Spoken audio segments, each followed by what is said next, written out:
یہ یاد رہے قرآن کا دوسرا حق ہے کہ اس کے مفہوم، معانی اور مطالب اور اس کے احکامات کو سیکھنا۔ قرآن کا حق جب تک ادا نہ ہوا تو فرمایا کہ قرآن بعض پڑھنے والوں پر لعنت کرتا ہے۔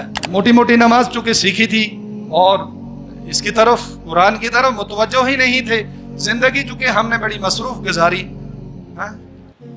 چھوٹے سے معدے کی خاطر اور چھوٹی سی جنس کی خاطر جو ہے ساری زندگی وہاں پگھلا لی ہم نے، اس طرف متوجہ ہی نہیں۔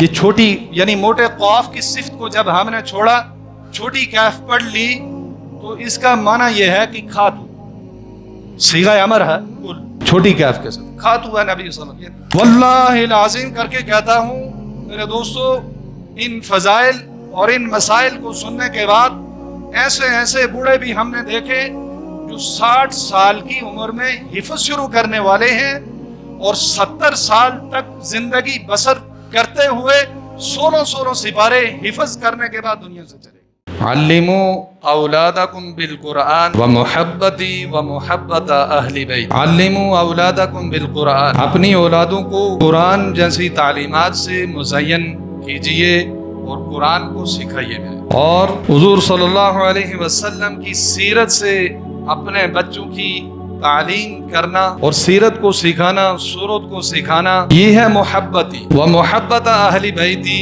اور اہل بیت ازواج مطہرات اور جتنی بھی حضور کی آل ہیں ان کے ساتھ محبت کو سکھانا، محبت کرنا، ان کی سیرت کو سیکھنا سکھانا۔ دیکھیں، ایک ہے قرآن پڑھنا، ہم عجمی لوگ ہیں، عرب والے تو صاحب زبان ہیں نا، لیکن عجمیوں کے لیے کیا ہے؟ لسان القرآن یعنی عربی کو سیکھنا، اور اس میں اتنی غفلت ہے، اتنی غفلت ہے، نہ خود صحیح تلاوت، کہنے دیجیے، نہ خود صحیح تلاوت اور نہ پتہ تلاوت کے احکامات کیا ہیں، کیسے تلاوت قرآن کی کرنی ہے، اس کے حقوق کیا ہے۔ یہ یاد رہے قرآن کا دوسرا حق ہے کہ اس کے مفہوم، معانی اور مطالب اور اس کے احکامات کو سیکھنا، اس کے احکامات کو سیکھنا کہ قرآن تقاضا کیا کر رہا ہے، قرآنی احکامات کیا ہیں، اور قرآن کن کن چیزوں سے روک رہا ہے، منہیات کیا ہیں۔ یہ فرض ہیں، یہ بھی فرض ہے بھائی۔ جب تک قرآن کے الفاظ صحیح نہیں ہوتے، ہماری نمازوں کا کیا حال ہے؟ قرآن کو ان کے الفاظ اور مخارج کے ساتھ ادا کرنا، یعنی ہر لفظ اپنی جگہ سے ادا، کہ اگر بھائی ہا کی جگہ ہا اور تا کی جگہ طا اور صاد کی جگہ سین، اگر آپ نے پڑھ لیا قاف کی جگہ کیف، کہ جب ہم ان مخارج کو سیکھیں گے، ان کو معلوم نہیں کریں گے، ایسے ہی حسن ظن رکھیں گے اللہ غفور الرحیم ہے، تو میرے دوستو خطرے کی بات ہے۔ قرآن کا حق جب تک ادا نہ ہوا تو فرمایا کہ قرآن بعض پڑھنے والوں پر لعنت کرتا ہے۔ سب کو محفوظ رکھے۔ کبھی دل کے اندر یہ داعیہ، یہ عزم پیدا ہوا ہے کہ یار میں نے کم سے کم پتہ تو کروں میرے قرآن کے الفاظ صحیح ہیں؟ کیوں جی؟ جواب کس میں ہے؟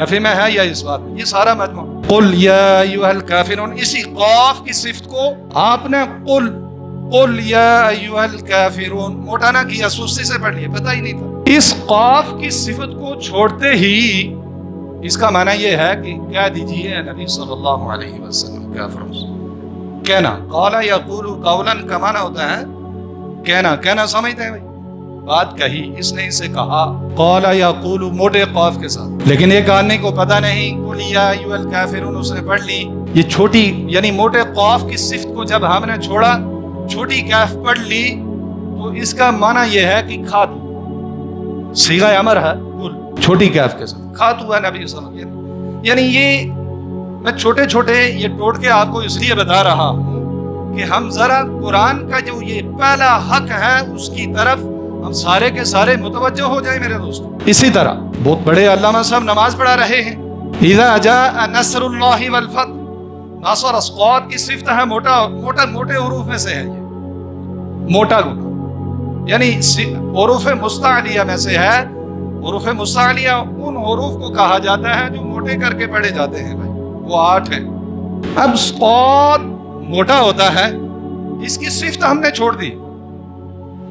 نصر ینصر کا معنی ہوتا ہے مدد کرنا، اسقاط کو موٹا کیا میں نے، ہم نے اس کی صفت کو چھوڑ دیا، پتہ ہی نہیں تھا، موٹی موٹی نماز چونکہ سیکھی تھی اور اس کی طرف قرآن کی طرف متوجہ ہی نہیں تھے. زندگی چونکہ ہم نے بڑی مصروف گزاری، چھوٹے سے معدے کی خاطر اور چھوٹی سی جنس کی خاطر جو ہے ساری زندگی وہاں پگھلا لی ہم نے، اس طرف متوجہ ہی نہیں. اذا جاء نصر اللہ، کسی نے سستی سے پڑھ لیا کیا؟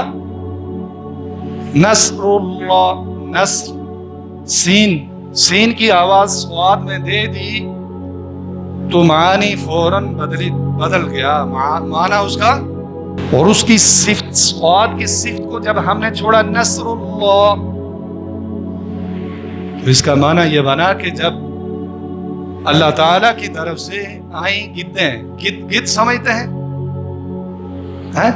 ایک پرندے کا نام بن جاتا ہے میرے دوست، کہ بھائی اگر امریکہ کی لاٹری ویزا آ جائے اور کہا یہ جائے کہ بھائی آپ کے والد صاحب نے جانا ہے، لیکن اس کے لیے 2 لائنیں انگلش کی ان کو سیکھنی پڑیں، کم سے کم اپنا تعارف تو کروا لیں. 2 لائنیں نہیں، 10 لائنیں نہیں. یہ بوڑھا آدمی دن رات پریشان رہے گا کہ یار تھوڑی بہت ہی سیکھ لیں، کہیں کوئی پروفیسر صاحب ڈھونڈے انگلش والے، اچھا 2-4 جملے ہی سیکھ لیں تاکہ کم سے کم گزارا تو چل جائے. لیکن جب میں کہوں قرآن سیکھنا ہے تو زبان موٹی ہو جاتی ہے. شیطان اور نفس بہت سارے بہانے لے کے آتا ہے، اب تو بڑا ہو گیا، 40 سال تیری عمر ہو گئی، 70 سال تیری عمر ہو گئی، اب قرآن سیکھنے کے لیے مولوی صاحب کہہ رہے ہیں. واللہ العظیم کر کے کہتا ہوں میرے دوستو، ان فضائل اور ان مسائل کو سننے کے بعد ایسے بوڑھے بھی ہم نے دیکھے جو 60 سال کی عمر میں حفظ شروع کرنے والے ہیں اور 70 سال تک زندگی بسر کرتے ہوئے 16 سپارے حفظ کرنے کے بعد دنیا سے چلے گئے. اصحاب پیغمبر یا صحابہ کرام رضوان اللہ تعالی علیہم اجمعین صاحب زبان تھے یا نہیں تھے؟ بھائی عربی جانتے تھے نا، اور حضور صلی اللہ علیہ وسلم پر جو وحی نازل ہوتی تھی اور اس وحی کو چونکہ صاحب زبان تھے وہی بیٹھے بیٹھے سیکھ سکتے تھے. اقیموا الصلاۃ، آتوا الزکاۃ، صوم رمضان والحج البیت. عربی کے الفاظ ہیں، معانی بھی واضح ہیں. ان صحابہ نے بھی ان احکامات کو اور قرآن کے ان موضوعات کو، اقیموا الصلاۃ، آتوا الزکاۃ، حج کیسے کرنا ہے، زکوٰۃ کیسے دینی ہے، نماز کو قائم کیسے کرنا ہے، کس سے سیکھا؟ حضور صلی اللہ علیہ وسلم سے. چونکہ وحی نازل ہوئی حضور صلی اللہ علیہ وسلم پر اور وحی عربی میں تھی، اور اگر صحابہ یہ کہتے کہ عربی ہے ہم جانتے ہیں، حضور کے پاس نہیں جائیں گے، شاگرد ہونا تسلیم نہ کرتے، تو ان احکامات جو اس وقت ہم تک موجود ہیں میرے دوستو اور قیامت تک رہیں گے، یہ احکامات ہمارے سامنے نہ